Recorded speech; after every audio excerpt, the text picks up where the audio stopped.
Hello my friends, John LaRuffa here with another Unbiased unboxing. And in this episode, we're going to take a look at Twilight Inscription. And I pre-ordered it, so I got for my flags, so I got a nice little extra dice pack here, more or less. We'll see what's inside. Let's go take a look. Okay folks, as usual, please like and subscribe to my YouTube channel, as it greatly helps me out, build my fan base. And for those who have, I really appreciate it. Thank you so much. All right, let's pull off. That was kind of loud. The not for sale dice pack here. Jeez. Sorry for your ears, folks. Okay, so in this dice pack, I'm expecting to find dice and only dice. Not much else. And again, this is just, it came with the promo that my flags got from me pre-ordering the game. Right. So as we see what's inside here.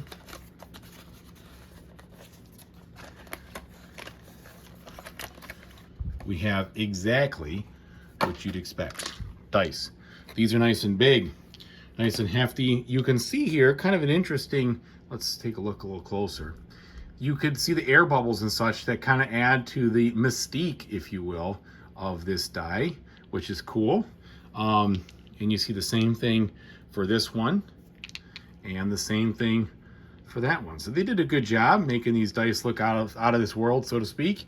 And then these do have the same deal, except they're just darker. And as you can tell, these are beefy. So they're big dice, easy to roll, easy to see from across the table. Now, looking at the front of the cover, obviously it looks futuresque and such. It has that Twilight Imperium look to it. But I love the fact that on the back you can see it all. Love it. It shows you the dice, it shows you what you're doing, it shows you the board. I mean, this is the kind of back cover that I think sells a game, right? If you have any inkling whatsoever of interest, you look at it and it's like, ooh, look at all this stuff going on here. So I think they did a great job. They did a great job explaining, sorry, not explaining, but selling their game, so to speak, just from the back cover. So let's take a look if the inside components follow suit.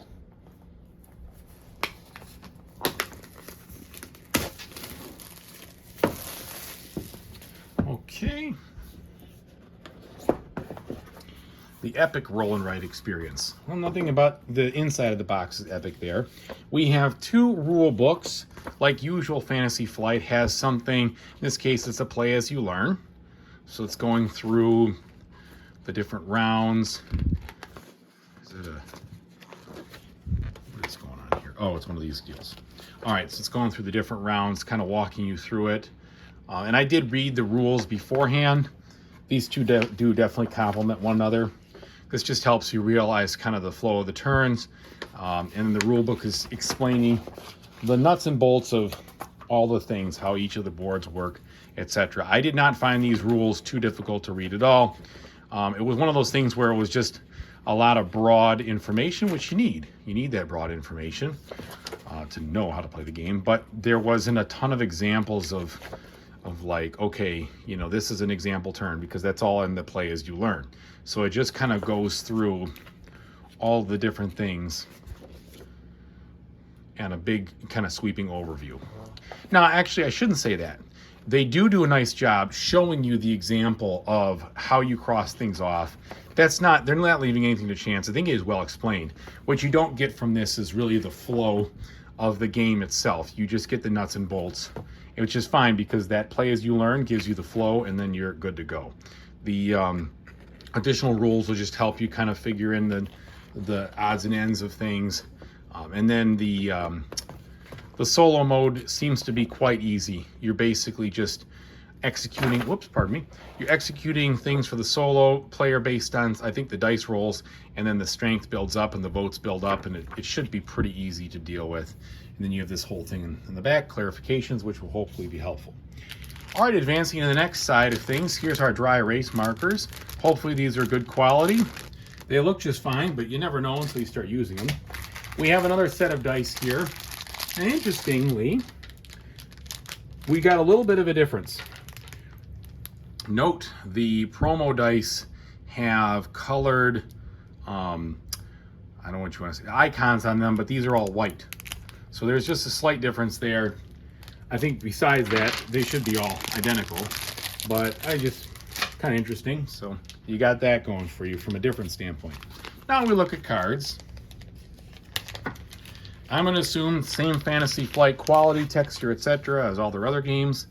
And yes, they are. So I feel the usual texture, but they have also the usual thinness of a Fantasy Flight game from a card standpoint. So we're going to want to most likely sleeve these folks if you are a sleever like I am. The artwork looks great.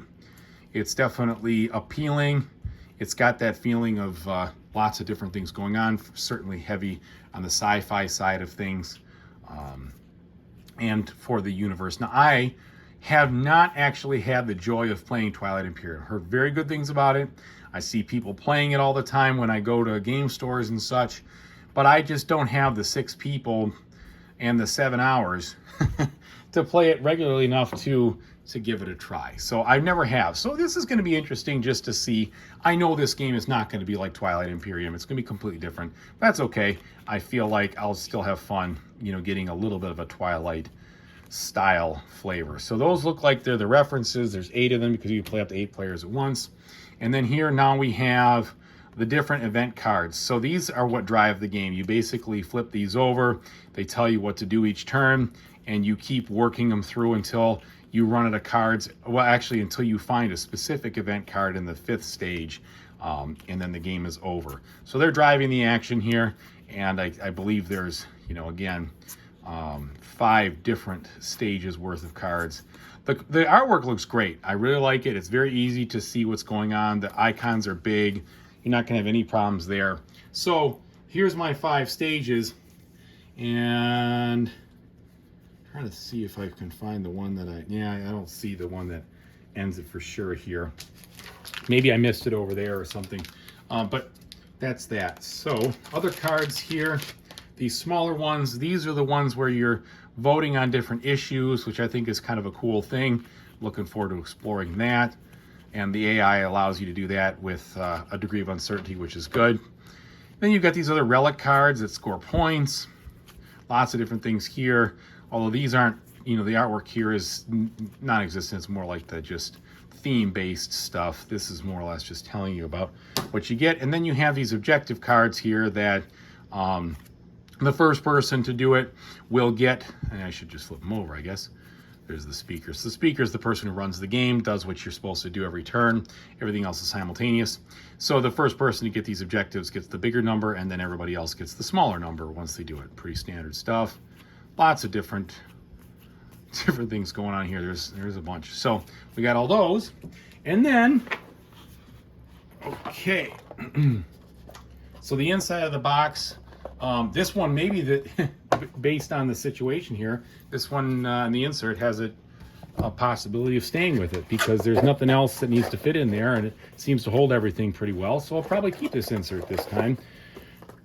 That doesn't always happen from Fantasy Flight. Okay, so on each of these sides, they have an A side and a B side. The B side, I guess, is all the same, but the A side is different for each player. So I think that is kind of cool. So you have 4 different boards. I'm not going to show you all of them, but this one is the Planet expansion board. I will show you all of them. I'm not going to show you every expansion board, I should say, even though there's going to be some differences there. I don't know if I could spot the differences if I tried. Here's the industry board. Looking pretty cool there. And the back. So you can tell the pattern is different. Look at that pattern. Look at that pattern. So you can definitely see there's some differences there. That should definitely brighten, or I mean, with 8 different boards, there's a lot going on. You can flip these around, and I'm assuming, you know, they say 2, 3, 4, 5, 6. I'm assuming they have to be played, you know, 8s go with 8s and 7s go with 7s and such, but maybe not. Maybe you can just go all over the place. Don't know. They're probably balanced to be with each other, but that's still 8 different plays plus the standard size that's 9. You'd have different configurations. So there's your navigation board. And then finally we've got the warfare board, which is kind of cool how they handle that. All right, so those are the player boards here, and then we should have this one. Yep, here we go. So here's my AI side of the Mechatol Rex, and here's the non-AI side. So with this, when you play solo, you're using this to kind of work through what the AI does, the strength, what actions they take, etc. And then the different. This is for a specific condition. I can't remember what it was, but you get to something first, then you get these rewards if you're the first person, second.